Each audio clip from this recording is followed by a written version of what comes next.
Okay, KGX, kumusta tayong lahat? Ito na yung sinasabi natin, no? So, nag-drop kasi rejected sa 69,000. So, anong ginawa natin ngayon? Siyempre, nag-short position tayo, mga kapatid, no? So, tingnan lang natin, ha? Oops, di makita, ha? May problema, oh.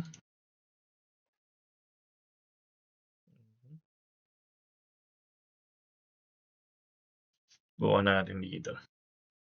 Nag-open pa naman ako ng dalawa.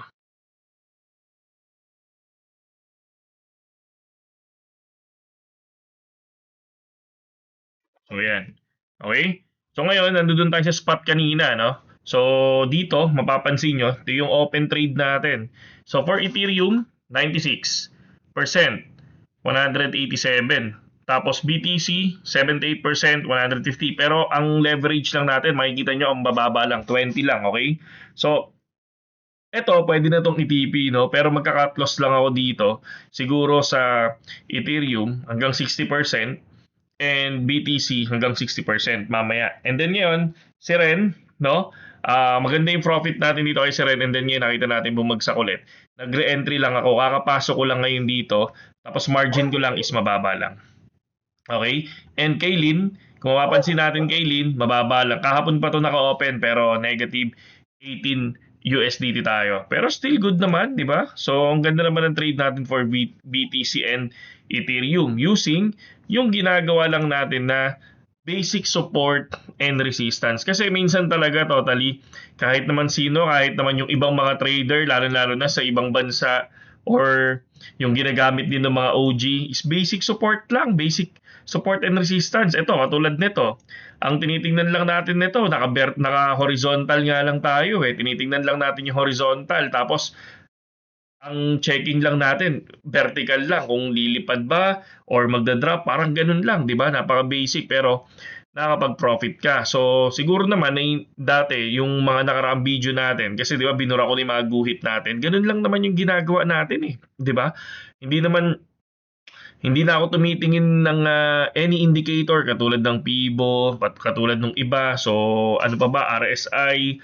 So, ang dami. So, minsan hindi na ako tumitingin doon. Ang tinitingnan ko na lang saan siya nagre-reject, ano yung pinakamagandang resistance, ano yung pinakamagandang support. And kaya lang, hindi everyday yung trade ko. No? Basta nakita ko lang yan na, okay, siguro pag na-reject to, etong ilalim na to, possible, baka biglang lumipad. So ganun siya. Katulad nito, rejected. Pero hindi naman ako pumasok agad dito, 'di ba? Mapapansin niyo hindi naman ako agad pumasok eh. Rejected siya sa 69 pero pumasok ako sa 68,400. Kasi yun yung confirmation dito sa banda sa area na to and then lumipad. So okay lang yun. Pero at least bumagsak din, 'di ba? Kitang-kita naman yung sa trade natin. Basta nag-trade ako kay BTC, nagti-trade din ako kay Ethereum. So bihirang-bihira naman yan nagkakasalungat yan dalawang yan, no? Kaya hindi ko na pinapahirapan din. Okay? Ganun lang. Katulad ngayon, ang gagawin ko ngayon, syempre buburahin ko na to. Reference ko lang naman yan. So, ang tinitingnan ko lang dyan, possible dito sa area na to. So, ngayon, pwede ka na mag-TP. So, dahil 66 na yan, 400, ang tinitingnan mo na lang naman ay si 65,600. Wala nang 1,000, di ba? I-check mo na. Kumbaga parang, pwede mo nang i-TP. Bakit? Hintayin mo na lang to. Hintayin mo na lang to si 65,500. Kung ma-break, dun ka pumasok ngayon. Yun siya, ganun kasimple lang. Ngayon, kapag rejected o pasok ulit ng long position, kasi possible, pwede niyang kunin pa rin tong area na to dahil may supply dyan sa area na yan. Ako ganun lang, no? Hindi ko tawag dito, hindi ko na pinapahirapan yung sarili ko pagdating sa trading, pagdating sa future, no? Pero syempre kilala naman ako na talagang nag-i-spot sa future, talagang bihira ako magti-trade sa future. Ngayon, kapag kunyari may opportunity lang, ayun, doon ako magti-trade, no? So, very basic lang yung ating video ngayon kasi katulad nito, mga sample din ng mga support, 'di ba? Ng resistance kasi nabura ko na yung nakaraan eh, 'di ba? So, meron tayo nito, 'di ba? Naalala niyo 'yan, 'di ba? Tapos naalala niyo rin 'to. 'Di ba? Meron tayong ginawa diyan sa area na 'yan na talagang totally solid yung laglag, 'di ba? So, yung area na 'yan, 'di ba? Ito 'yun. And then bumagsak. So ano pa ba yung ibang ginawa natin dito? Kung naaalala nyo lang, ano pa ba ito? Isang area din na to. Di ba tayo din yan? Pinakita ko din sa inyo yan yung nakaraan kasi di ba nandito yung pagbili natin. So pinakita ko rin naman sa inyo yan, yung area na yan. So sabi natin meron ako nakikita dito na support na pwedeng gawin, di ba? So rejected, biglang bumagsak, nag-profit din tayo diyan. Ganun din dito naman sa pagbagsak nito, di ba? Sa pagbagsak niyan. Ang dami, sobrang dami nating pinakita sa inyo kung paano lang tayo nagtitrade. So far, naka-vertical tayo and then ngayon, naghahanap ngayon ako ng possible na pwedeng entryhan. So, kung yan, tinitingnan natin yan dyan, pwede naman tayong gumawa ng panibago. 'Di ba? So, pwede ka naman gumawa ng panibago dyan. So, parang triangle na rin siya na kung saan, okay, so meaning, possible dito sa area na to, pag umangat yan, kunyari, dahil weekend ngayon, kung mag-sideways man yan, ngayon, kung sino yung tinamaan dyan, doon ako mag-entry. Ganun lang siya. Pero lagi may confirmation ng entry ko.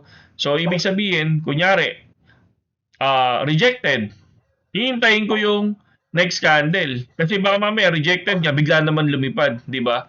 So, naghihintay ako ng ganun. Marami, no? Pwede naman kayo tumingin dyan kung saan kayo profitable, di ba? So, ako kasi, kung profitable ako sa ganitong strategy, hindi ako nagbabago ng strategy. Ngayon, ang pinakabagong strategy ko, yung gainers trade and losers trade strategy. Yun naman yung strategy ko pagdating sa mga meme coin, sa mga low market cap. Pero kapag big market cap, katulad nito, nilang Bitcoin, Ethereum, iba yan. No? Talagang gumuguhit tayo dyan kahit guhit bata. Pero kapag yung mga low market cap, ayun yun. So kasi kahit lumipad si BTC, yung mga yon wala yun, walang lipad yun. Minsan may sarili talagang buhay yung mga yan. May sariling rug pull yan. Katulad nito, for example, sino ba yung pwede nating i-sample? Si STO. Okay. Tingnan nyo yung graph ni STO ah.